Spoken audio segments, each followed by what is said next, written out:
Welcome to Shri Venkateswara college of arts and science, Amalapuram, affiliated to Adikavi Nannaya university, Rajahmundry. My name is Y. Varprasad, lecturer in history. So today our topic is second year, fourth semester, fourth unit, freedom movement. జాతీయ ఉద్యమంలో మనకి 3 భాగాలుగా మనం విభజించాం. మితవాది యుగం 1885 నుంచి 1905, అతివాది యుగం 1905 నుంచి 1920, గాంధీ యుగం 1920 నుంచి 1940. సో గాంధీజీ గారు స్వాతంత్ర ఉద్యమంలో నాయకుడిగా ఎదిగినప్పుడు స్వాతంత్ర సమయంలో ఆయన 3 ప్రాముఖ్యమైన ఉద్యమాలను చేశారు. ఒకటి సహాయ నిరాకరణ ఉద్యమం, 2 శాసన ఉల్లంఘన ఉద్యమం, 3 క్విట్ ఇండియా ఉద్యమం. అయితే గాంధీజీ గారు ఒకరే కాకుండా ఇంకా అనేక మంది స్వాతంత్ర సాధనకు అనేక ఉద్యమాలను చేశారు. సో వారిలో ఈరోజు మనం ఒక ప్రాముఖ్యమైన వ్యక్తి, స్వాతంత్ర సమరయోధుడు, భారతదేశం గర్వించదగ్గ ప్రముఖ వీరుడు, స్వాతంత్ర పోరాటంలో తన ప్రాణాలను సైతం కోల్పోయి భారత జాతికి ఒక ఉన్నతమైన స్థానాన్ని తీసుకొచ్చిన గొప్ప యోధుడు సుభాష్ చంద్రబోస్. నేతాజీ సుభాష్ చంద్రబోస్ యొక్క జీవిత చరిత్రను, ఆయన స్వాతంత్ర ఉద్యమంలో ఆయన నిర్వహించిన పాత్ర, జాతీయ ఉద్యమంలో ఆయన నిర్వహించిన పాత్రను మనం చూస్తాం. అందువల్ల ప్రశ్న ఎట్లా అడుగుతుంటారంటే, సుభాష్ చంద్రబోస్, నేతాజీ సుభాష్ చంద్రబోస్, నేతాజీ అనేది బిరుదు, నేతాజీ సుభాష్ చంద్రబోస్ భారత జాతీయ ఉద్యమంలో నిర్వహించిన పాత్ర ఏంటిది అని అడుగుతాం. సో మనం ఇక్కడ చూసినప్పుడు సుభాష్ చంద్రబోస్ భారతీయ స్వాతంత్ర సమరయోధుల్లో, సుభాష్ చంద్రబోస్ భారతీయ స్వాతంత్ర సమరయోధుల్లో అత్యున్నత స్థానాన్ని అలంకరించారు. ఈయన నేతాజీగా భారత ప్రజల మనసుల్లో నిలిచిన ధీరుడు, భారత ప్రజల్లో నిలిచిన ధీరుడు,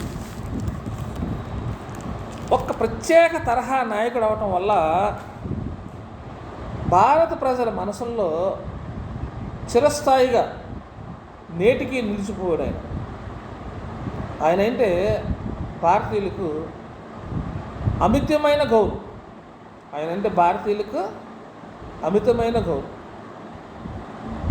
అందుకే ప్రముఖ చరిత్రకారుడు ఆర్సి మజుందర్ అభిప్రాయం ప్రకారం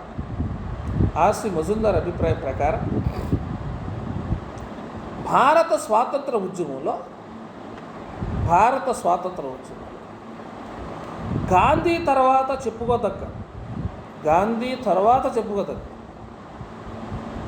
చెప్పుకోదగినాడు నిస్సందేహంగా సుభాష్ చంద్రబోస్ అనటంలో ఎట్టి సందేహము లేదు. సో గాంధీజీ యొక్క వెర్షన్ వేరు, నేతాజీ సుభాష్ చంద్ర గారి యొక్క వెర్షన్ వేరు. ఒక నిస్వార్థమైన దేశభక్తుడిగా పేరుపోయి ఏ రకమైన పదవులు, ఏ రకమైన విధానాన్ని అనుసరించు, ఒక నిగర్విగా, నిస్వార్థపరుడిగా. అందుకనే నేతాజీ సుభాష్ చంద్రబోస్ గురించి మన మాటల్లో చెప్పాలంటే ఇట్స్ ఎన్ వండర్ఫుల్ వాయిస్. ఏంటి అంటే ఆయన is not a ordinary man, is a scholar, is a genius. చిన్నతనంలోనే ఐఏఎస్ ఐఏఎస్ అంటే ఐసీఎస్ అంటారు కదా, ఇండియన్ సివిల్ సర్వీస్ పాస్ అయ్యి కలెక్టర్ హోదాలో ఉండి కూడా గాంధీజీ గారి పిలుపునందుకుని సహాయ నిరాకరించడంలో ఆ ఉద్యమం ఆ యొక్క ఉద్యోగాన్ని తునప్రాయంగా వదిలేశారు. అలాంటి నిస్వార్థపరుడు, దేశం కోసం నిస్వార్థపరుడు ఎక్కడ మనం ఒక క్యాండిల్ చూసినా, టార్చ్ లైట్ వేసి వెలిగి చూసినా మనకి కనపడ్డాడు. అంతటి గొప్ప వ్యక్తి. అలాంటి గొప్ప వ్యక్తి నిస్సందేహంగా సుభాష్ చంద్ర. అతని జీవితాన్ని మనం పరిశీలించేసాం. ఆయన కటక్కు చెందిన కటక్ ప్రజెంట్ ఇప్పుడు ఒరిస్సాలో ఉంది.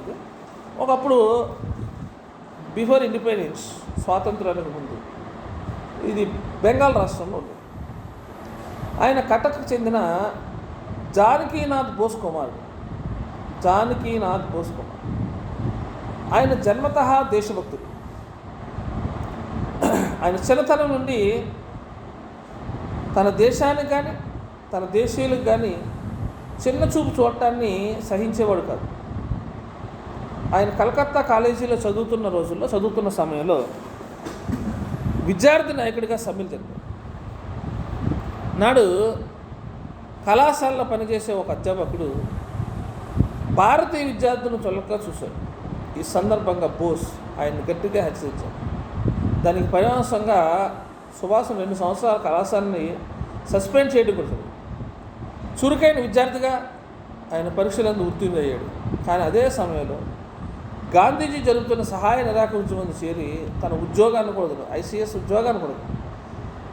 అయితే గాంధీజీ అర్ధాంతరంగా సహాయ నిరాకరించమని నిలుపుతారు.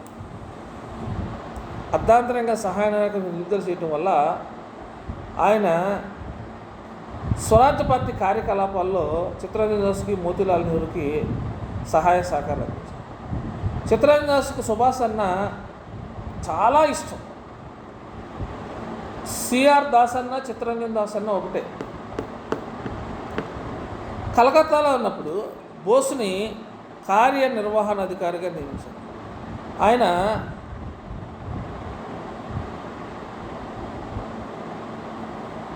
ఆధునిక కార్యకలాపం ఆయనకు ప్రభుత్వం మన్నేళ్ల జైలుకు పంపించింది.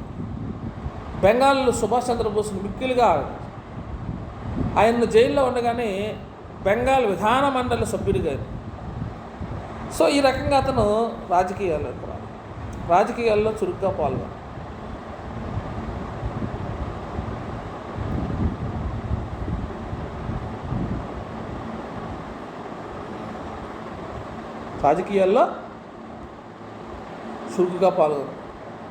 సుభాష్ అతివాద వర్గానికి చెందిన స్వాతంత్ర యోధుడు. అతివాద వర్గం అంటే ఉద్యమాలు, ఊరేగింపులు ఇట్లాంటివి నిర్మించారు. 1921లో ఆయన ఐసీఎస్ ఉద్యోగాన్ని వదిలి గాంధీజీ పిలుపుని అందుకుని సహాయ నిరాకరించడం చేయాలి. గాంధీజీ అహింసా భావాలు నచ్చక తన రాజకీయ గురువైన చిత్తరంజన్ దాస్ భావాలతో అడుగుజాడల్లో నడిచాడు.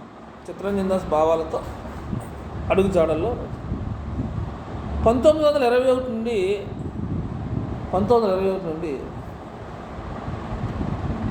భారత జాతీయ కాంగ్రెస్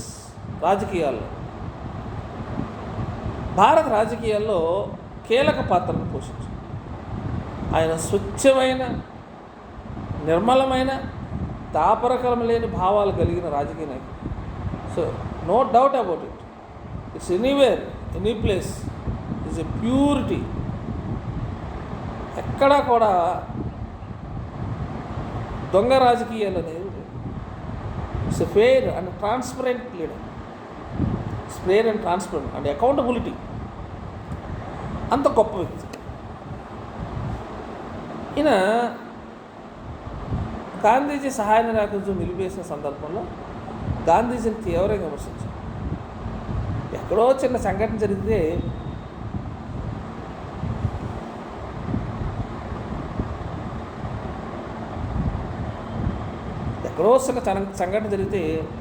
ఆ చిన్న సంఘటనకు దేశమంతా కూడా నువ్వు ఇబ్బంది పెట్టడం ఏంటా? జాతిని యావత్తును నువ్వు ఇబ్బందులు పెట్టేసావని దాన్ని ఏమనంటే జాతి విపత్తు అని వర్ణించారు. జాతి విపత్తుని 1928లో కాంగ్రెస్ వారు ఆమోదించిన డొమినియన్ ప్రతిపత్తిని ఆయన నిరాకరించారు.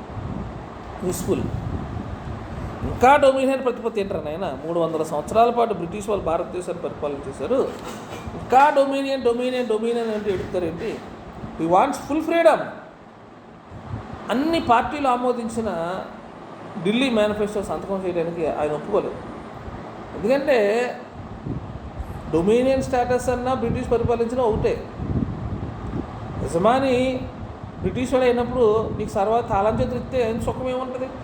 అటు తీయమంటే తీయాలి, మీరు మూయమంటే మూయాలి. So it's useless dominion status. అందువల్ల అక్కడ డొమినియన్ ప్రతిపత్తిని ఆయన నిరాకరించారు, అందరూ ఆమోదించారు. ఎందుకంటే తెంగరావాలి కాబట్టి. అదేవిధంగా 1935 భారత ప్రభుత్వ చట్టం ప్రకారం ఎన్నికల్లో పోటీ విధానాన్ని కూడా వ్యతిరేకించారు.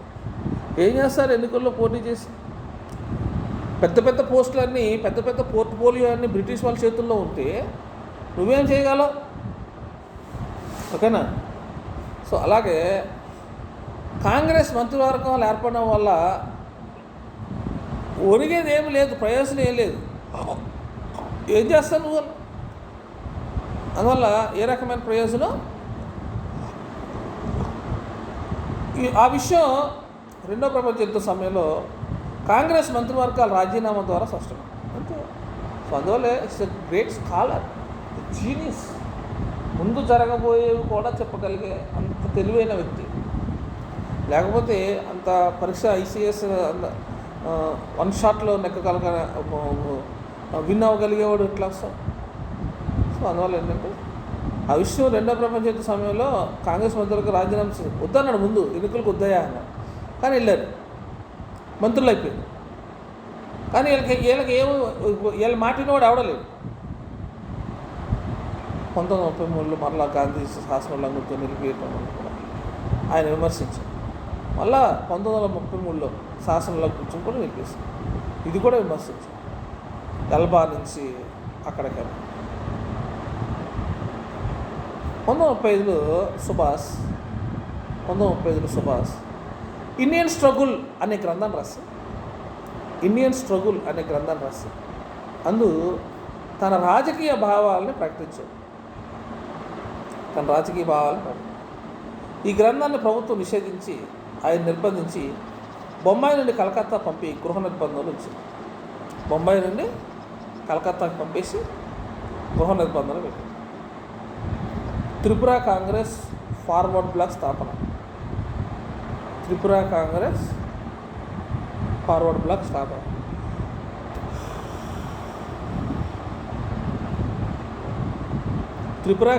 ఫార్వర్డ్ బ్లాక్ స్థాపన అంటే ఏంటంటే భారత జాతీయ కాంగ్రెస్ ప్రతి సంవత్సరం ఒక దిక్కు సమావేశం అవుతుంది కదా. ఈ సంవత్సరం త్రిపురలో సమావేశమైంది. అక్కడ చిన్న అనుభవం జరిగింది. దాంతో ఆయన కాంగ్రెస్ బయటకు వచ్చేసి ఒక కొత్త పార్టీ స్థాపించాడు. ఆ పార్టీ పేరే ఏంటంటే ఫార్వర్డ్ బ్లాక్. 1939లో హరిహర్పూర్లో జరిగిన సమావేశంలో, జాతీయ కాంగ్రెస్ సమావేశంలో 1939 హరిహర్పూర్లో జరిగిన సమావేశం సుభాష్ అధ్యక్షుడిగా ఎన్నికయ్యాడు. గాంధీజీ అనే ఆ పదవికి సుభాష్ని ఎంపిక చేశాడు. అలా చేయటం వల్ల సుభాష్ తన చెప్పుజాతల్లో ఉంటాడని గాంధీజీ తలిచాడు. కానీ అసలు గాంధీ మాట వినేవాడు కాదు. కానీ నిజానికి మరుసటి సంవత్సరం అంటే 1939లో కాంగ్రెస్ అధ్యక్ష పదవికి సుభాష్ని ఎంపిక చేయడం వల్ల లాభం లేదని గాంధీ గ్రహించాడు. డాక్టర్ పట్టాభిని పోటీ నిలబెట్టాడు. పోటీ అనగానే బోస్ పంతానికి తాను నిలబడ్డాడు. సుభాష్ గెలిచాడు. గాంధీజీకి అది అవమానమైంది. గాంధీజీ కాంగ్రెస్ నుండి తప్పుకున్నాడు. మితవాదులందరినీ బయటకు రావాల్సిందిగా గాంధీజీ తెలుసు. తాను లేకుండా కాంగ్రెస్ ఎలా పనిచేస్తుందో చూస్తానని బెదిరించాడు. కాంగ్రెస్లో చీలిక రాకుండా ఉండాలని బోస్ ప్రయత్నం చేశాడు. సో ఇలాంటి కుళ్ళు రాజకీయాల నుంచి 1939లో త్రిపురలో కాంగ్రెస్ సమావేశం కావాల్సింది. అదే సమయంలో రాజ్కోట్లో జరిగిన కొన్ని సంఘటనలపై గాంధీజీ ఆమరణ నిరాహార దీక్ష చేశాడు. త్రిపుర కాంగ్రెస్కు కూడా హాజరు కాలేదు. అనుకున్న ప్రకారం త్రిపుర కాంగ్రెస్ సమావేశమైంది. సుభాష్ అనారోగ్యం వల్ల తన ఉపన్యాసాన్ని క్లుప్తంగా రాసి తన సోదరుడు శరత్ సుభాష్ను చదవమన్నాడు. 1938 హరిహరపూర్ సమావేశం తర్వాత బాగా పేరు తెచ్చుకుంది. బోస్ తన ఉపన్యాసంలో బ్రిటిష్ వారు 6 నెలల్లో స్వతంత్రం ఇవ్వకపోతే 6 నెలల్లో స్వతంత్రం మరలా ఉద్యమం ప్రారంభిస్తామని కాంగ్రెస్ చెప్పాలన్నాడు. మితవాదులకు అది నచ్చలేదు. చాలామంది సుభాష్ను అధ్యక్షునిగా ఎన్నుకున్నందుకు చింతించారు. ఆయన చేసిన పై తీర్మానం వీగిపోయింది. ఇంకా అనేక విషయాల్లో గాంధీజీ సుభాష్లకు భేదాభిప్రాయాలు పడ్డారు. తనపై విశ్వాసం లేనప్పుడు తాను అధ్యక్షుడిగా ఉండడంలో అర్థం లేదని సుభాష్ ఏం చేశాడంటే తన అధ్యక్ష పదవికి రాజీనామా చేశాడు. బోస్ యువతరం వారిని ప్రోగు చేసి కాంగ్రెస్లో ఒక పార్టీని ఏర్పాటు చేసి దానికి ఫార్వర్డ్ బ్లాక్ అని పేరు. సో ఈ రకంగా భారత జాతీయ కాంగ్రెస్లో ఉన్న కుళ్ళు రాజకీయాల్లో అతను ఎమడలేకపోయాడు. అందువల్లే త్రిపుర కాంగ్రెస్ రాజీనామా చేసేసి ఒక కొత్త పార్టీని స్థాపించాడు. ఆ కొత్త పార్టీ పేరు ఏంటంటే ఫార్వర్డ్ బ్లాక్. రెండవ ప్రపంచ యుద్ధంలో బ్రిటిష్ పరాజయము భారతదేశ స్వాతంత్ర సమ అవకాశం భావించి బ్రిటిష్ వారికి వ్యతిరేకంగా పోరాడదలిసి అందుకు ప్రభుత్వం ఆయన్ని నిర్బంధించి పోలీసులకి ఏర్పడింది. ఆయన గృహ నిర్బంధం నుంచి తప్పించుకుని కాబూల్ చేరి అక్కడి నుండి జర్మనీకి చెప్పారు. అక్కడి నుంచి ఎక్కడికి వెళ్ళిపోయాడంటే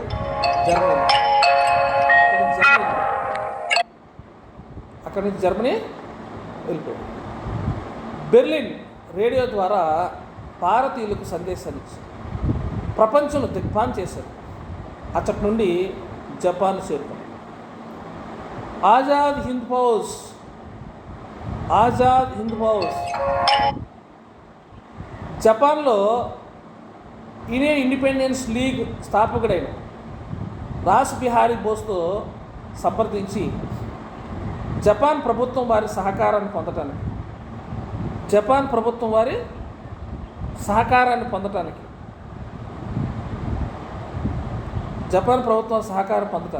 ఒప్పందం చేసుకుని ఆజాద్ హింద్ ప్రభుత్వాన్ని స్థాపించి తాత్కాలిక కార్యాలయాల్ని జపాన్లో ఆజాద్ హింద్ ఫౌజ్ అనే సైన్యాన్ని స్థాపించి యుద్ధ ఖైదీలను జపాన్ ప్రభుత్వం విడుదల చేసింది.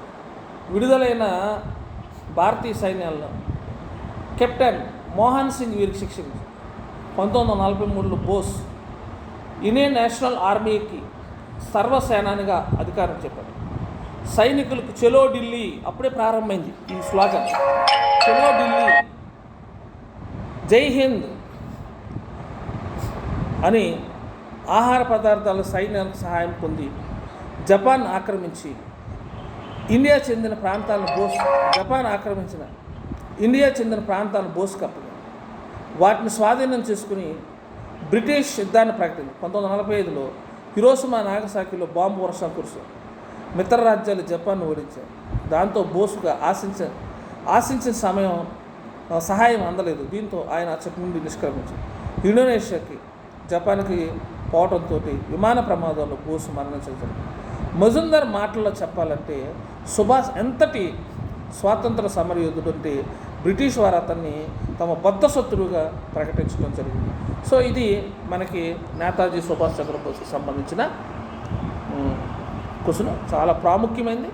మీరు దీన్ని ఒకటి చదివి అన్వయించుకోండి. Thank you very much.